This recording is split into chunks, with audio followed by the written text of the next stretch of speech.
Again, I appreciate everyone coming today. Thank you. For those who don't know me, my name is William Fletcher, ABC President. It's great to see everyone. I thank you for joining us at our first joint luncheon with AGC, ASA, and ABC. We all understand the importance of the workforce shortage in our industry. Our hopes are that today you are made more aware of your options and have the chance to participate in the open discussion.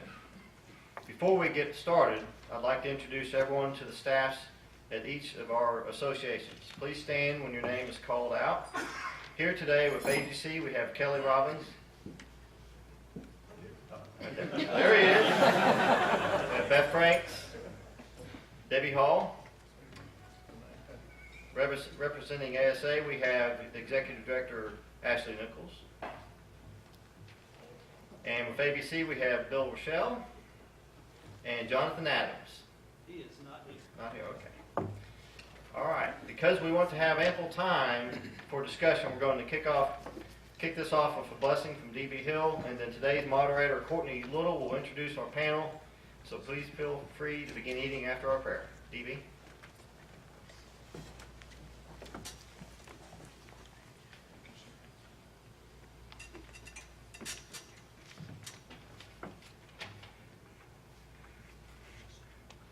Before we pray, I think what we're going to hear today probably is a good thing. You're going to give us reasons that we should try to help these folks coming back into society.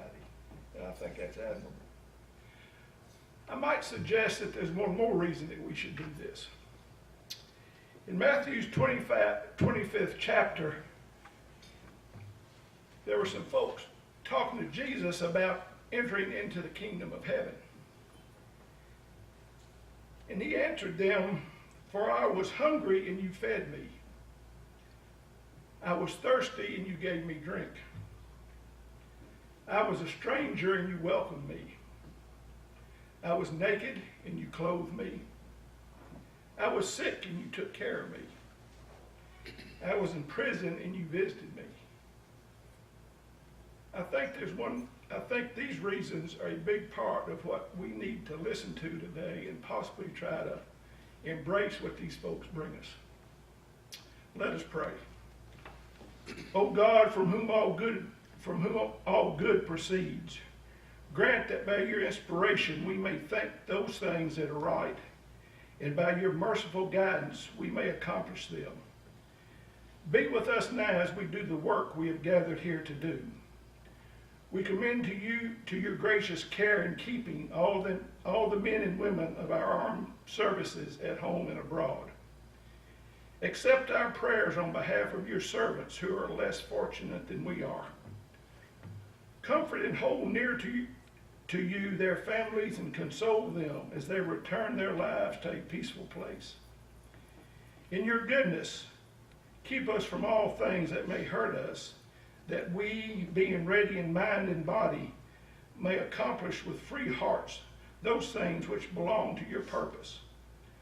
Bless the meal we are soon to take to our use and us to your continued service. These things we ask through Jesus Christ our Lord. Amen.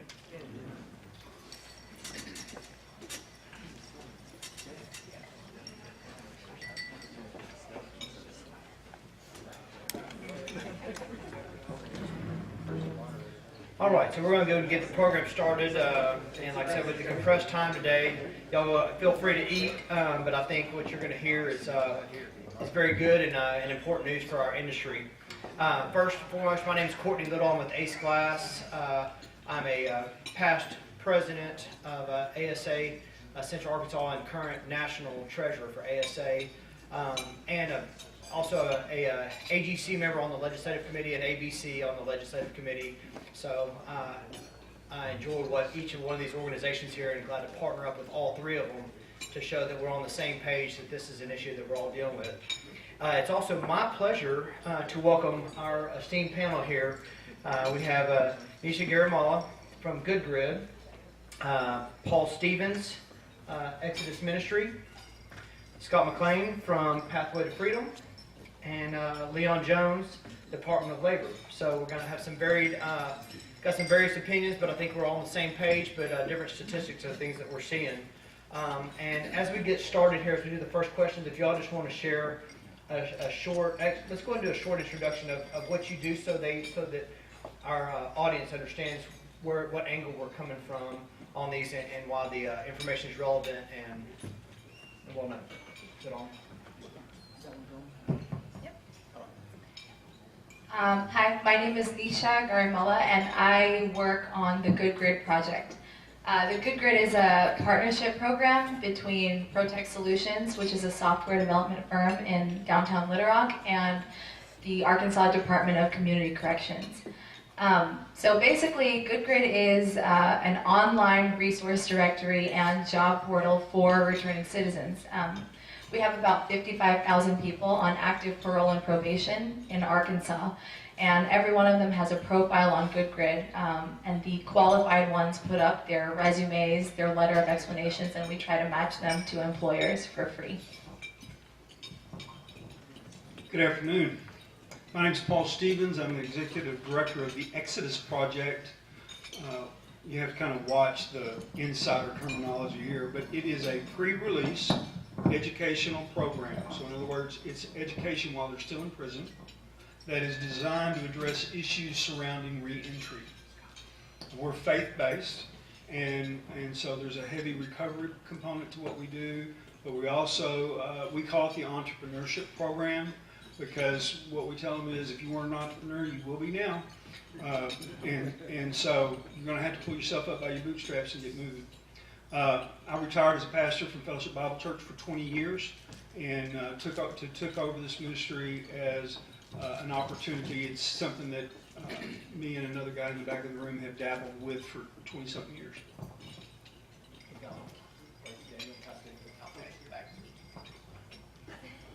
I'm Scott McLean. I'm the founder, executive director of the Pathway to Freedom program, which was formerly known as IFI, Interchange Freedom Initiative, which was a program of prison fellowship. We came here in this state in 2006 when Governor Huckabee was here, and we're a Christ-centered holistic service program, pre-release and post-release, and trying to help the state reduce the state's recidivism rate. We don't receive any funding from the state, all private dollars, so that we can do what we do and what we've been commissioned to do. We know that if the state puts money in, that we can't continue the direction we'd like to go. As a result of that, this is our of course, final days because we're closing the program down due to lack of funding. And so one of the things that we do know, we still have men that are releasing from prison into the communities that we're helping in the reentry side and with employment, trying to assist with employment, along with mentors, local churches involved, and any other criminogenic needs that they may have. And so that's the service that we provide with the state. We've been doing this now for 10 years. We brought the IFI program under a new name, which is called Pathway to Freedom. And so excited about being here and continuing to work within the state structures as long as we can. Good afternoon. My name is Leon Jones Jr., Director at the Arkansas Department of Labor. And, I'm appreciative of being here because I believe that as my work continues at the Labor Department, I get an opportunity to go around and speaking to different organizations, meeting people in different industries, and kind of learning what the needs are from an industry perspective. And I think that my involvement, especially today's conversation, really has to do with and center around what employers are looking for and what employers need in skilled labor. So I look forward to kind of answering any questions and being a part of this panel. Thank you. And of course, I'm here as an employer of people that have come out of these programs and have had some success with this and some experience. And so because of that, I wanted to share, obviously, with the industry. I'm in for everybody's success. So hopefully something that works for us, for Ace Glass, can grow and help other people succeed. We all need people, including us, but it's a resource that possibly all of us can, once we hear more about it, can dig into. So without further ado, let's move into the discussion points a little bit. We sent those out by email and invitations, but we're going to kind of run through those and try to reserve a few minutes afterwards for Q&A. But hopefully this is just a starting point of the discussion because everybody on this panel, including myself, are available afterward. And other times we're going to have contact information towards the end So you can feel free to reach out if we don't answer all your questions or you have further interest at the end of today, because like I said, the people are out there and the resources are available. So first, let's contextualize the problem. Kind of talk about what percentage of our population has a criminal background in general, and we've heard one number, but some other numbers out there, and then how does that affect all of our lives, our communities, and possibly our industry. Nisha, you want to start with that, and we'll just kind of walk down the table from there? So right now in Arkansas, like I was saying earlier, there are about 55,000 people that are on parole and probation. That's active parole or probation, so that's only people that have actively been on paper for the last 3 years. So there are a lot of other people. In Arkansas, in the United States, we don't have a specific number for Arkansas, but in the United States, 1 out of every 4 people has a criminal background, which is a huge, huge number. So 55,000 are on active parole or probation. 18,000 are actually actively still incarcerated. So that's a pretty large number, and I think the reason why we're here today is because we really want to let the general public know about how this affects our communities. You know, a lot of times we have our own things going on. We're pretty insulated from the problem. You know, we don't really see how it affects our communities. I would say out of everybody in prison, 90% of them are coming out. You know, it's not like they're going to stay in there forever. They are coming out. They're coming out to our communities.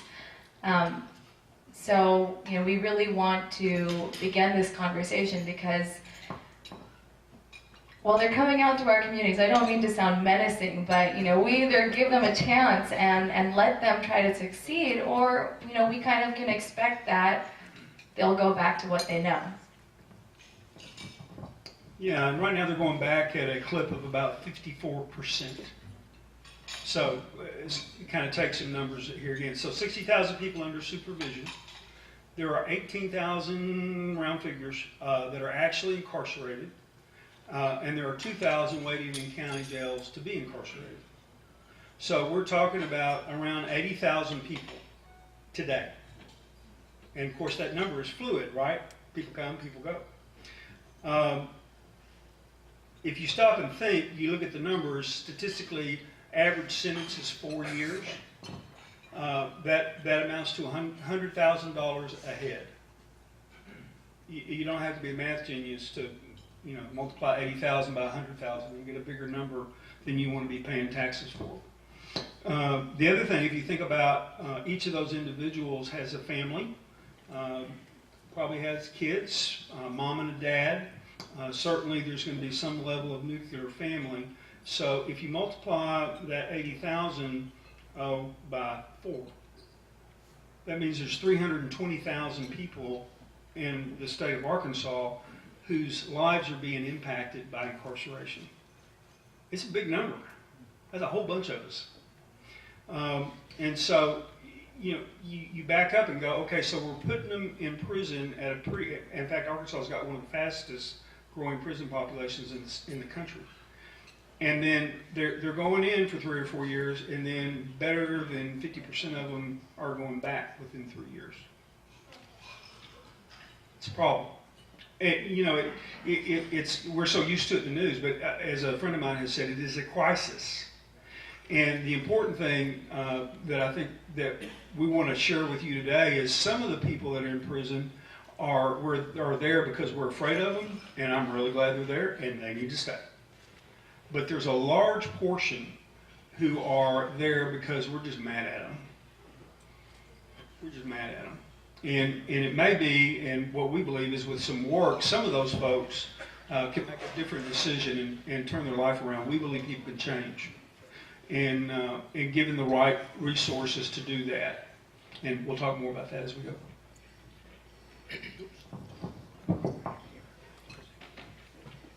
I know you're hearing a lot of numbers, and probably will throughout this time that we're together. One of the things that I do want to bring to your attention is the fact that we're spending what our spending's like. What it costs for an inmate, one, to go into the Department of Corrections, come to prison. The cost for that is $23,000 a year. at $63 a day. Now, when you look at those numbers, compare it to other programs that are doing something. I know with our program, what it costs a year for one guy to go through it is $2,400. Now, what do we want to do? We're wanting to save tax dollars to keep ourselves from continuously spending money and more money. And what they're talking about, what has been the talk, is building more prisons. We know that's not the answer. Don't have the money to keep up with that. And so it's people like you that we try to partner with in order to make a difference in our community. And if we can't step up to that, then we're going to continue to have that revolving door. And our neighbors, your neighbors, are going to live in fear as a result of that. But we need people that will partner, that would help break the cycle of the revolving door. And by doing that, we're asking for people to step up to the plate. Employers in general, all of you guys are here, to give guys an opportunity. Now, does every prisoner fall in that category where you want to give them the opportunity? No, I wouldn't say so. But it'd be great to connect with people like this who do have programs that are actually working to benefit the state. And we know the government can't do it alone. That's why we're in this state, because the government saw that there's value in what you're doing. And we need people that can do the same thing. One of the things that's interesting to me is I opened up the paper yesterday, and I'm sure many of you saw the article in the paper about Arkansas's unemployment and how we're one of the lowest we have one of the lowest unemployment rates in the nation. I think we're listed as number 10. And it's interesting that I drive up and down the highways and the streets of Little Rock particularly, and I see signs and windows of jobs available. But then when you look at the citizens who are returning, they don't seem to have those same opportunities. And so you kind of wonder, what is it that is lacking between the job that's posted and the person who needs a job? Where is that disconnect? Where is that gap? And I think one of the things that I've learned over the last 20 months in this position is that that gap a lot of times comes in what we call soft skills. You know, do these guys who are re-entering, or these ladies who are re-entering, do they understand what it means to get to work on time? Do they understand what it means to just, have a clean shirt, or, wash face, or look a person in the eye? And so those are the things that I'm kind of learning and trying to understand and trying to figure out how we bridge the gap. Pulaski Tech has a great program that they're doing over there, and they have some things that they got going on, and I know some others on this panel have some things going on. But it's kind of interesting that we have a very low unemployment rate, but yet we're still having a struggle with finding jobs for returning citizens. So I'd be interested even more so to hear how it's happening in these organizations, but also from a Department of Labor perspective, how do I help in that, and trying to really guide that as well. Thank you. Hey Scott, starting with you, let's move on to the next question. What kind of charges and convictions are we dealing with? I mean, what does this population look like as they're coming back out, just to kind of, set the foundation for who these potential applicants are? I would say our society thinks in a lot of ways that most people going to prison are violent offenders, and they're not. There's a small proportion of those that are. When you look at the prison setting itself, you see a lot of drug offenses, which are very high. Prison right now, there's no respect to person. I mean, it doesn't discriminate. And so you've got white collar, blue collar, you name it. And so there's no longer a myth. Now, property crimes, very low. When you look at that versus violent versus nonviolent, we have 48% that are nonviolent. You got 54 that are violent. So look at those numbers there. So when you talk about the prison setting, it's not always violent. And so the majority of them are low level. And you look at 72% of those, that would be. Now those numbers range, and I know there was a top 10 list that I got from the ADC and where we fall within the state. And when you look at those things, drugs are high on the list. That's the top one. And so then that number begins to go down to the bottom, where you have property, theft, all of those things. So I think the fear that we have is that our reputation as a company, as an employer, we don't want that to be tarnished. And when you look at, I don't blame you. We don't want that to be tarnished or tarnished for you. But what we want to do as we partner with corrections, we want to lessen those fears. Therefore, we put some measures in place so that that would help you by having support systems, strong support systems that will help ease your mind in some degree. And we're going to talk more in detail about that, but I'll pass it on to my other colleagues here and go from that. Paul, you want to add to that? Yeah, it's just what we've seen in the Arkansas Community Corrections. There's probably a definition that needs to be done. The Arkansas Department of Corrections is the larger of the two departments, and that's where the typical incarceration takes place. Arkansas Community Corrections are only drug and alcohol related offenses. Does that make sense? Now, it's not all the drug and alcohol related offenses. It's just some of them. What we see is these are our kids. They're our kids. Our kids that got messed up on drugs and got to drinking too much in college and or in high school, or grew up in neighborhoods where it was generational poverty. I mean, that's the issue is these are really our children. That doesn't make them useful employees, but if we begin to see them from that perspective, then all of a sudden, you know what, interviewing people's hard anyway. In 20 years of fellowship, I hired and dismissed a lot of pastors. Interviewing people is the hardest thing in the world to do, isn't it? Because it's easy to interview for skills, it's hard to interview for character. But if you learn to do that, then you're not really, for at least 40% of this population, you're not running any different a risk than you run with anybody else that you're going to hire. Just a thought.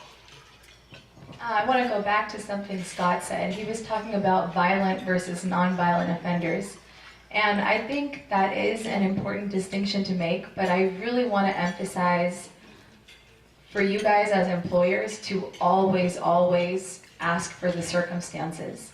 Because, you know, a lot of times, I can, just to rehumanize the situation, I just met a girl 2 weeks ago.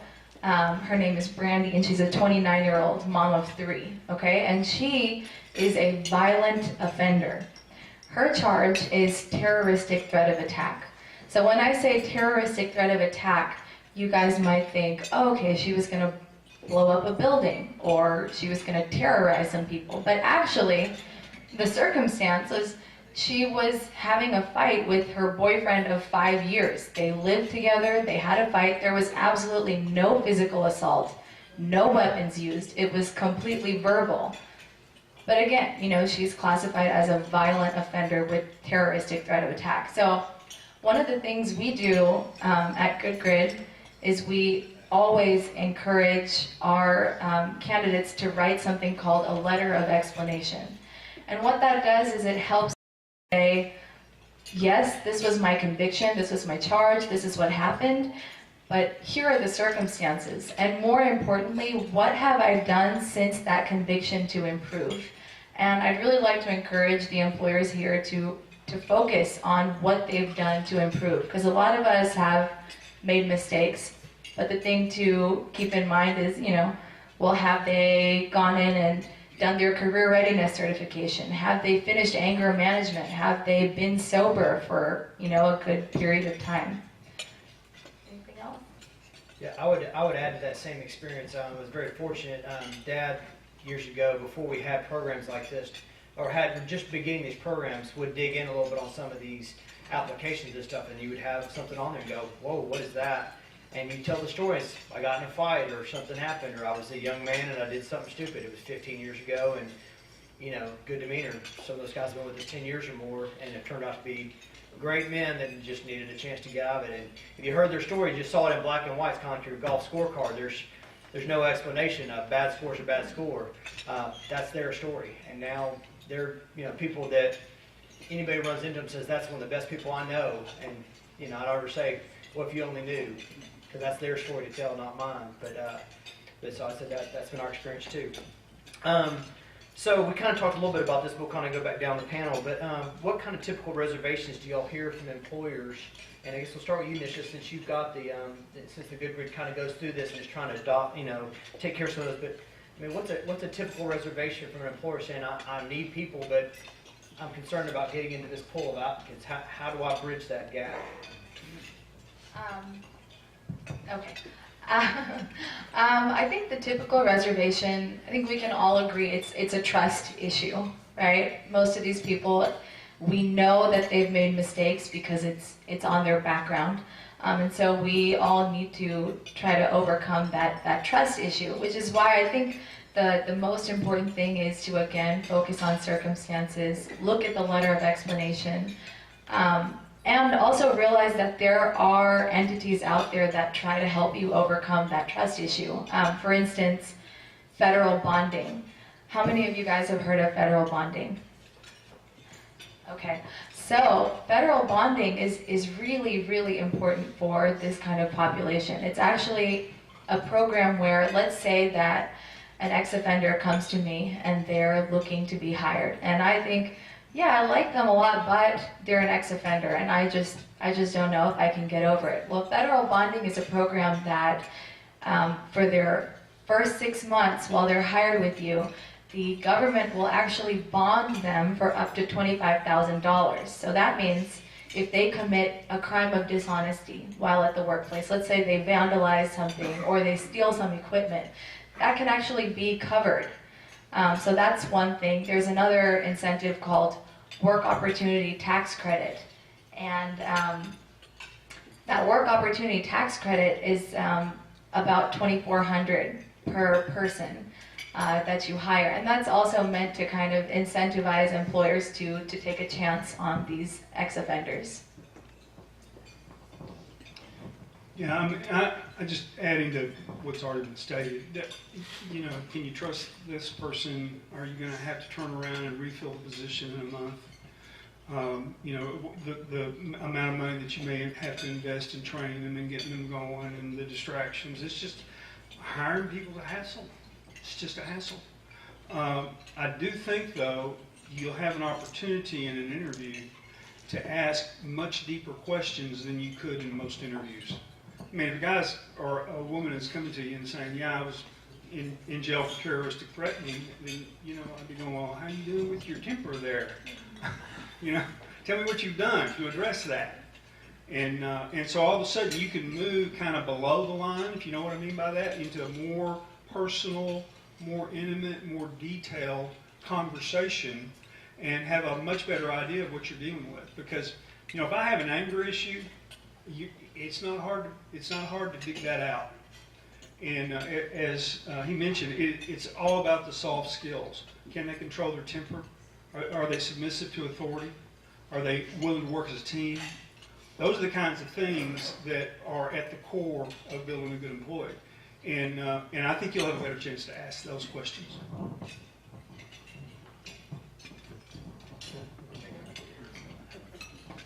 Quick correction, I think I got tongue twisted. 48%, which is violent, and 52%, which is nonviolent, if I didn't say that the first time. Maybe got confused. But to speak to your question here, one of the things that I think is big and huge that employers that we've worked with over the past have taken a deep breath over and could sleep at night is the fact that there's a support system in place. And Nisha mentioned some of those things that are barriers to help you guys ease your mind with bonding. One of those things, those support network systems. Mentoring is a huge issue. I think what the programs now are realizing that in order to help these guys be successful, a lot of them don't have a great support system at all.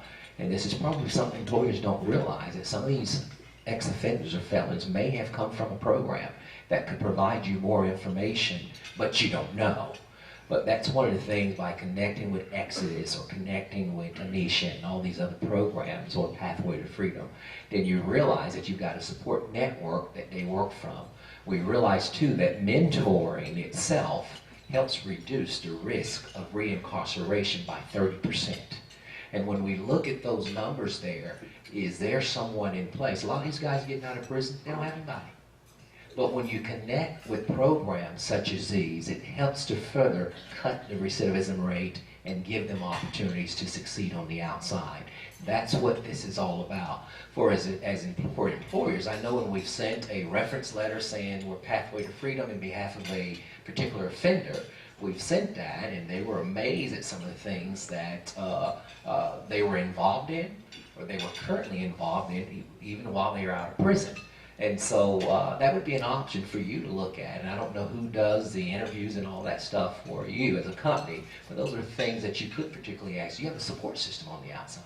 Who's that support system? And so those would be some great questions. I know with the Department of Corrections, Department of Community Corrections, they're all trying to follow that same path of trying to find pieces to the puzzle to help further reduce recidivism by creating mentoring programs or utilizing those soft skill programs that we talked about, those skills that they can have in order to help make them become a good employer. You're a good employer. Thank you. You know, one of the things from the state perspective that was done even prior to the Hutchinson administration was that they've removed the box. And I know some of you have heard that terminology, but basically on applications back when I started applying for jobs, it would ask, are you a felon? Or have you been convicted of a felony? But that on state applications has been removed. And so that's one way to remove the barrier, at least from the initial application phase. And so then the individual has an opportunity to maybe get an interview, and then at that point they can reveal and have the opportunity, excuse me, to kind of explain the circumstances and show what they've been doing. And so I think that that's one of the ways that employers going forward can really start to understand who's applying for these jobs without that first initial thought in the back of your head, wow, this person has a felony. So you're not even thinking about that initially, and you're talking to a person across the table from you. We had a situation in my agency a few months ago, about 8 months ago, where an individual applied for a position. They had been convicted of a felony. Of course, we didn't know it, but the job that they were applying for was similar to the felony that they received. And so, you know, once we found that out, of course, they weren't a match. And so that's something else that employers have to keep in mind as well, is that they may just not be a match for that particular position, but it doesn't mean that they're not a match for the company. And so we have to, because we don't want to put somebody who has committed embezzlement over the finances of the company. I think you're just asking for trouble. But, you know, that person may be a good dock manager, you know, who can manage people. We just never know. And so we just got to kind of think outside the box and think about other ways in which to employ people in positions that's going to be a good fit, that's going to help them to succeed. That's good.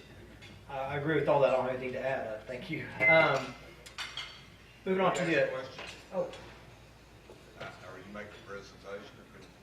sir? Can we ask questions? I was going to, if you don't mind holding to the end, but we can start now if you want. I mean, I think we've gotten through most of the points. We're just about to that point, so we'll get there. Just a second here.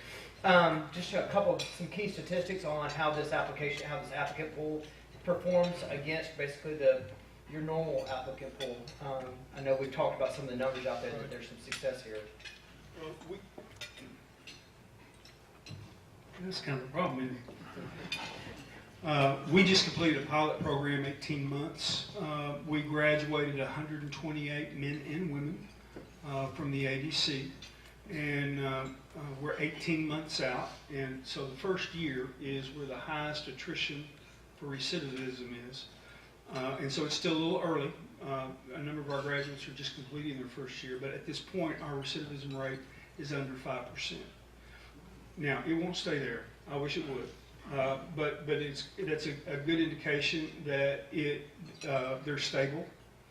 And the information that we get from organizations that we refer our graduates to, I hope on Tuesday Goodwill is going to write a letter saying Exodus grads are the greatest, because they think that.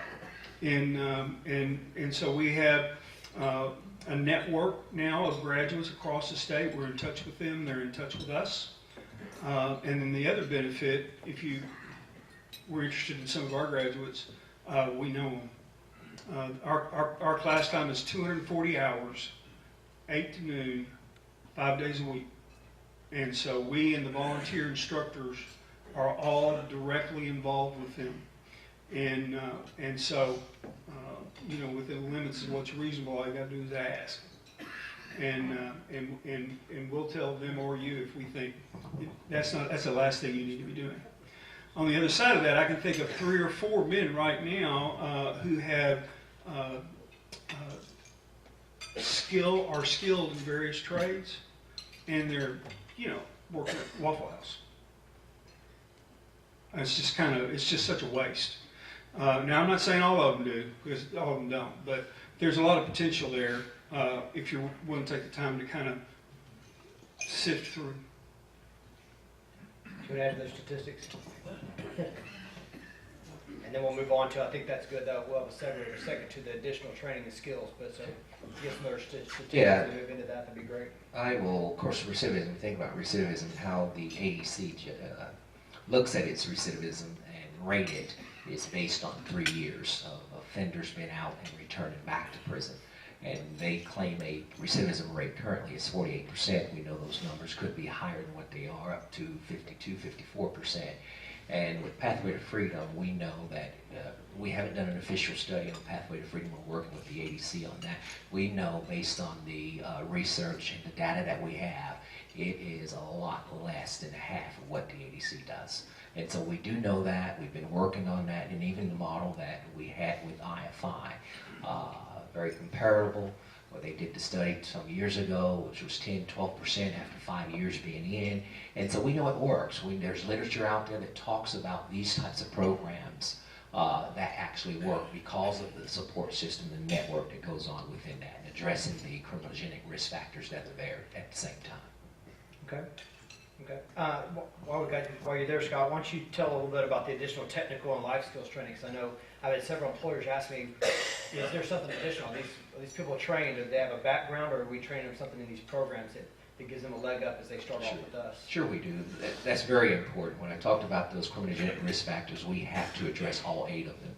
And if you don't know, some of those things would be low levels of vocational or education or egocentric, more about me and anybody else. But one of the things that we address is we have an entrepreneurship program. And of course, we had the privilege of Courtney coming in being one of the judges. If you've ever seen Shark Tank, we had a group of employers, business owners that came in and judged these men do their business plans. We call it an expo, where they, if you can't find work, create your own. And we know it's difficult for employers for felons to be employed by employers based on their background. And so they took off and did these business plan and did an outstanding job. The actual course is called the Ice House. And Paul, Exodus, goes through that as well. So we both have those where they're learning different skills. They also have some VOTEC skills, career development, trying to get them ready for interviews and work. A lot of our guys are able to go to work release, learn on-the-job skills, or state police where they actually work, whether it's government grounds or wherever it may be. So we think that is critical to their survival on the outside in order to have some means of income coming in. Talking about those skills, Pulaski Tech has a program, and they've been working with the Salt Falcon and other companies so the companies will identify individuals that they really want to hire and bring into their company, but they realize that they're lacking in some of the core soft skills that the company is looking for. And so the company knows that they can train them to do the job, to fix a widget or to build something, but that other stuff is difficult. So what Pulaski Tech has done is they've created a program, and any employer in the state or in Central Arkansas has access to this program just by reaching out to Pulaski Tech. And what they'll do is they'll take them through a 6 to 10 week program where they'll teach them different skills, soft skills, and how to, what it means to get to work on time, what it means to, dress for success and look someone in the eye and those types of things. And so those are resources that employers have in Central Arkansas that they can go to and help them. So if you identify someone who you may want to bring on, but you realize that they're lacking in some areas, you can work with these different, with this, at least with Pulaski Tech, and then move them through their program. And so I think not only that program, but there are others that are out there that if we really take advantage of those, then we can really further reduce the recidivism rate and put good people to work. Paul? Either one. Oh. Okay. This is getting ridiculous on the mic here. I don't know what to tell You're you. stuck in the middle there. Yeah, that's what You I got a guess. tough- You got a tough spot. Yeah. First of all, what we do is the equivalent of cognitive behavior theory. We're trying to teach them to think, to learn to plan, to have a vision, to create a plan, to execute on the plan, to live life on purpose, as we say, rather than being reactive. And so what our educational goal is to attack what we feel like are the core issues that are the difference between making significant changes in your life or not. Now, we can't teach them everything, but you know, we have a pretty good spread of classes. But as he was saying, there are a number of programs available that the state offers in one way or another. The WAGE program does something very similar to what you're talking about with Pulaski Tech. And for example, I've had 2 felons that work for me, and one of the gals who really worked hard. She was very organized, very administrative, but her people skills were awful. And so you'd be talking to her on the phone, and when she was finished talking, she'd just hang up. And you're going, you know, and so being able to send her to a class that's that basic, you know, kind of like please, thank you, hello, goodbye, you know, things you're supposed to have learned in kindergarten. Well, you know what? Some people don't have the opportunity to learn it, but they can learn it, and there are now programs available to teach them, again, those basic skills. And I'm sure many of you have had people working for you that were real craftsmen, but they were also totally inappropriate. And so having an environment like that where you can, are you pointing, was it him that's, I don't know. Yeah, our organizations may want to get y'all to outsource that to a Yeah. group of us. Yeah. But so for example, if you just tapped on Goodwill and asked them to give you candidates, they will have gone through a full spectrum of that kind of training. And who knows what other skills they already have. Should y'all track that at all in Good Grid? And is there some place to show those skill sets and all that so employers can kind of see, you know? Yeah, so every day we get an extract from EOMIS, which is the Electronic Offender Management Information System used in Arkansas. And so anytime they have new skills, new achievements, it gets uploaded on their resume. So when you log on to Good Grid and you see all of these resumes, you can click on them and see, did they achieve anger management? Did they take a substance abuse counseling program? Did they come out of Exodus? Did they come out of Pathway to Freedom? And you know, we deal with people that have been released. We don't really deal with people on the inside. But what we've noticed is that so many of these people are incredibly talented. They come out with carpentry, welding, plumbing, forklift, just you name it. We even had a woman who was a pastry chef. So I think you can, if you log on and you see the resumes out there, you will definitely find some candidates that are really, really good. And we've noticed that the ones that come out of programs like this with strong networks and strong mentorship usually are the best of the lot. While you've got the mic, and so we can open up to questions here in just a second, why should employers here look at Good Grid versus a staffing agency or another avenue to find employees? How do you help the application process, and what are the benefits of using Good Grid to seek this population? Okay. So we have a direct tie with the Arkansas Department of Community Corrections. So whether they're coming out of prison or they're coming out of a reentry facility or they're coming out of just a substance abuse counseling facility, they all have profiles on Good Grid. And one of the reasons why we ask employers to work with us and why we think, you know, we're a good choice is it's completely free. There are no contractual obligations at all. What generally happens is employers call us, they tell us what kind of candidates they're looking for, and some of them say, you know, we'd rather not have theft, or we'd rather not have forgery, and we work with those kind of restrictions. We send them 3 or 4 candidates, their resumes, their letter of explanations, and when they say that they may want to hire one of them, we schedule the interview. We also provide free assistance with work opportunity tax credits and federal bonding, so you can get those financial backings on the candidate. Maybe work with them out of the goodness of your heart. That's true. A funny story about the life skills and stuff. I judged the entrepreneurship panel, and I tell you, when Scott asked me to come in and criticize these prisoners' job plans and their their business plans, and tell them, and he said, be brutally honest, they want to hear it. One, I was really impressed with the background. They'd all come from somewhere. I mean, they're guys that had very cattle experience, they grew up doing, one guy was a personal trainer before he got in trouble. I mean, everybody had a story, and a lot of them had some pretty great experience and really had a good business plan.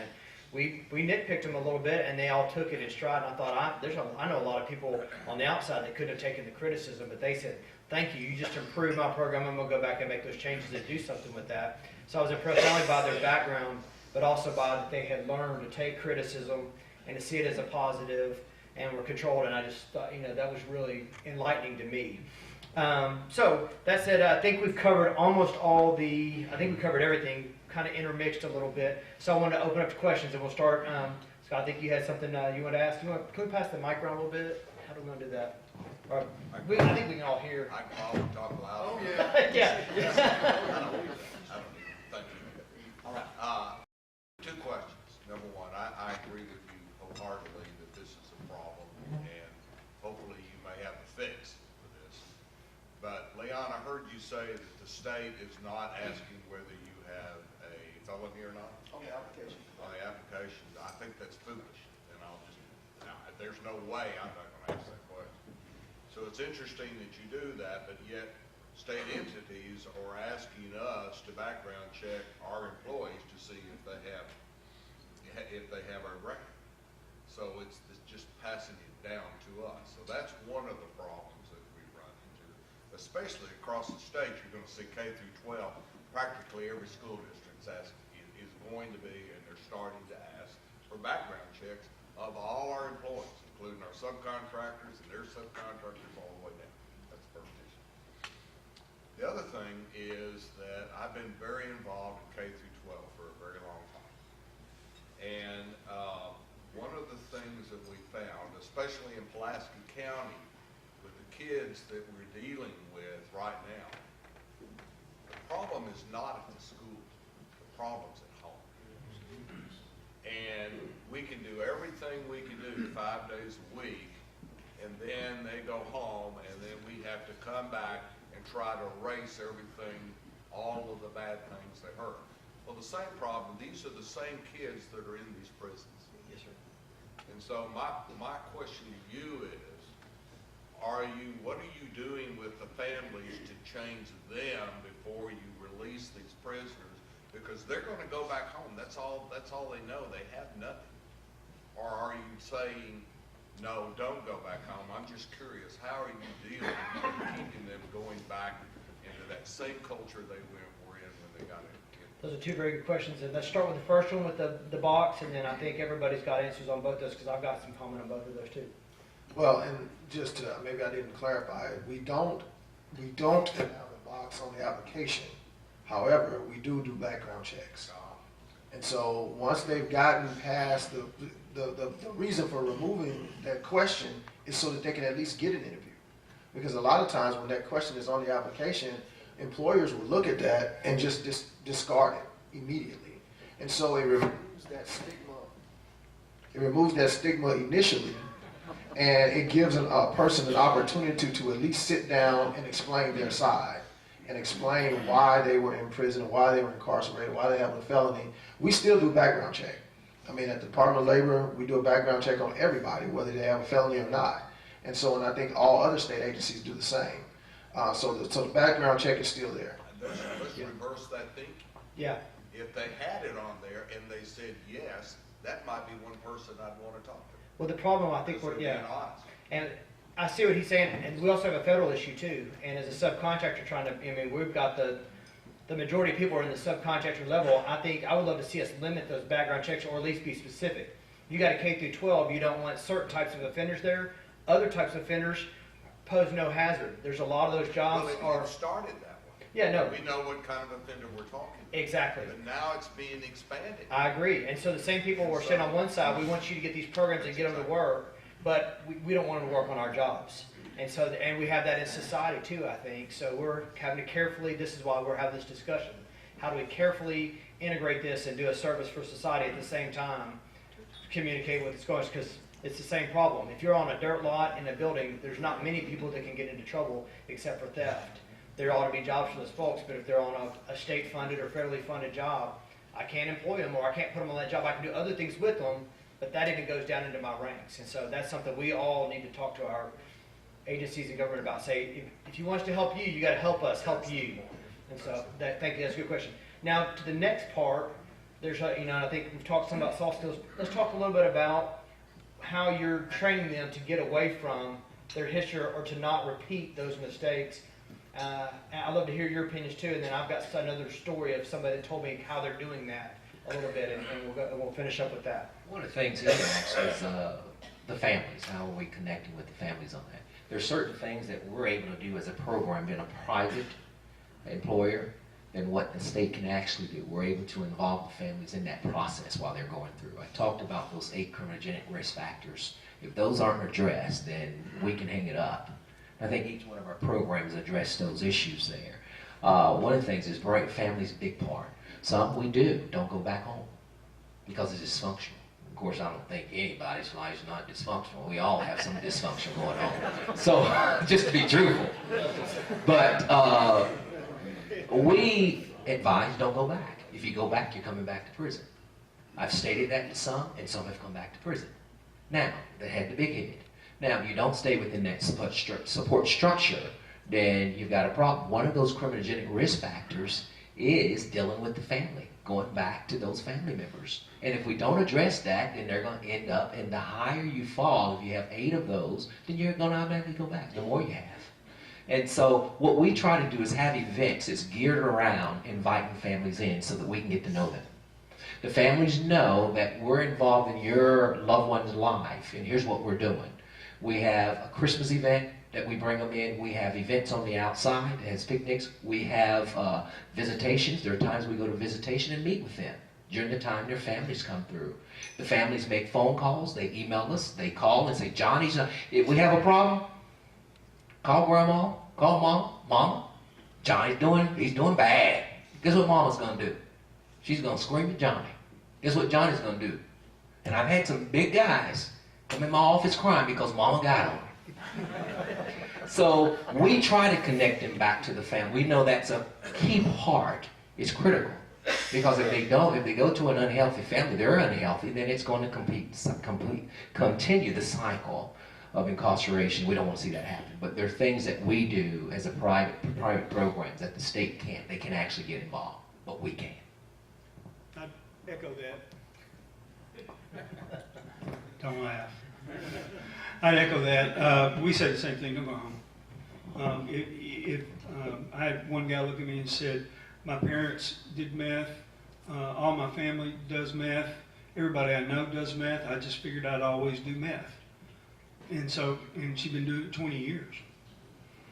So, going back to that environment is just suicide. And so we talked to them about that. There's a saying in the recovery world, people, places, things. You can't go back to the same people, you can't go back to the same places, you can't go back to the same things.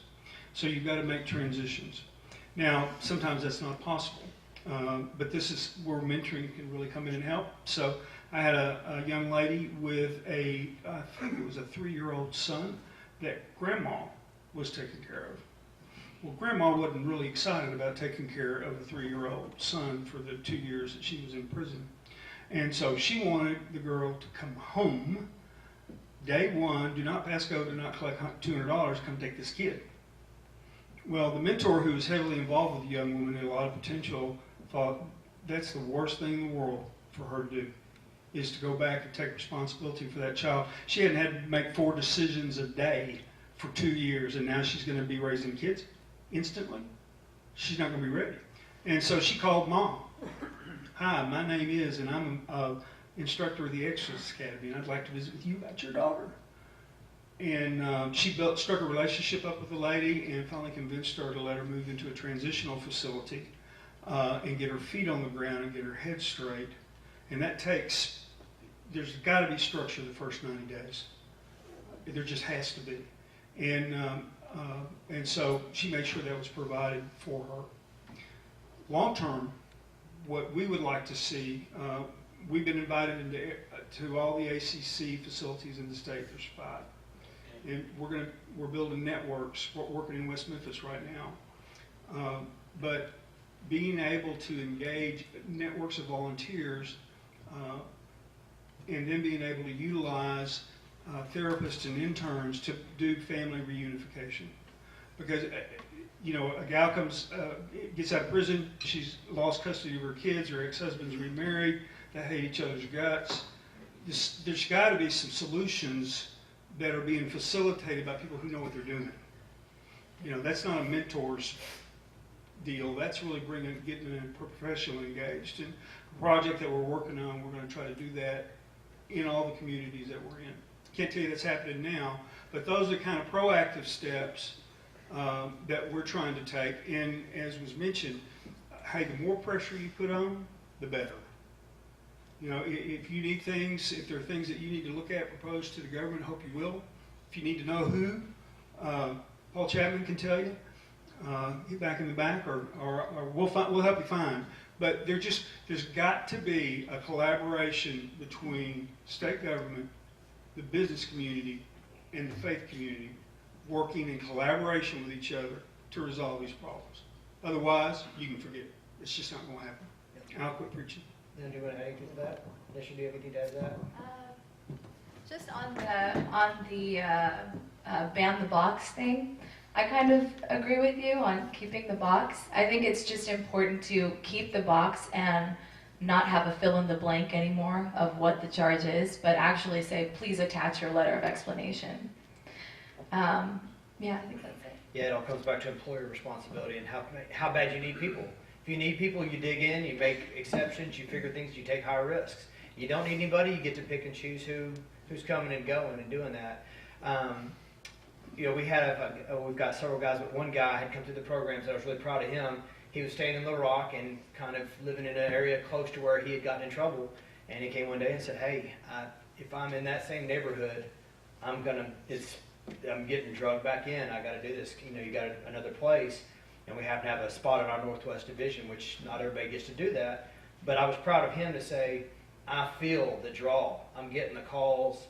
It's coming down." And so he was well trained enough through these programs to be self-governing and say, "I got to get out or I'm going back in, and I don't want to go back in. Where I've come from, I don't want to go again. I've got a shot.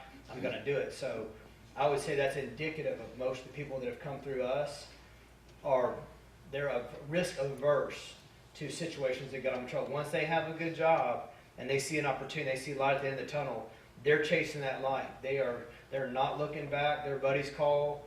They're helping each other out. We've got 2 guys that mentor each other. As a new guy comes in, we don't tell them who's who, but they talk. And they'll say, "Hey, I heard and they bring them alongside, say, "You need anything, I got you, and I'm going to hold you accountable. If I see you messing up, I'll be the first one to pull you aside and say, I know, I got you." So that's really helped us, and I think that's indicative also of this pool of applicants, that the ones who want it and have gone through the programs, and that's a level of success alone, just to do that, take care of each other, and pull each other up. And so they're creating some community that's been positive in our experience. I think we have time for one more question, and I think we need to wrap up to get everybody back to business. Bill? Nisha, you mentioned the federal bonding program. Scott, that could fit exactly with the situation, because that person may be a great hire for you to do certain things, but he would be excluded under your employee dishonesty. That is a bridge and resource up there to get over that hurdle. And I think it's good. I didn't know anything about that. I hate to say it, the only thing that trust is for 50 years. But that's a resource that can overcome your desire to hire somebody like that. And I heard that on the front end. In fact, I was thinking about, 25% of us at this table have a felony. But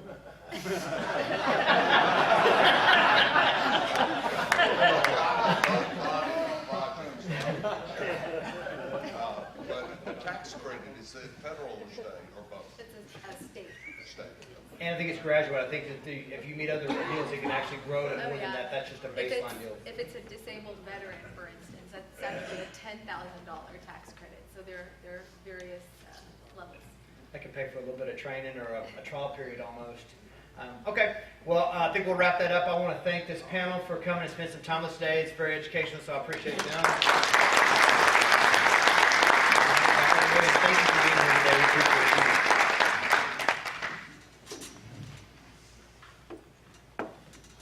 Courtney, thank you very much.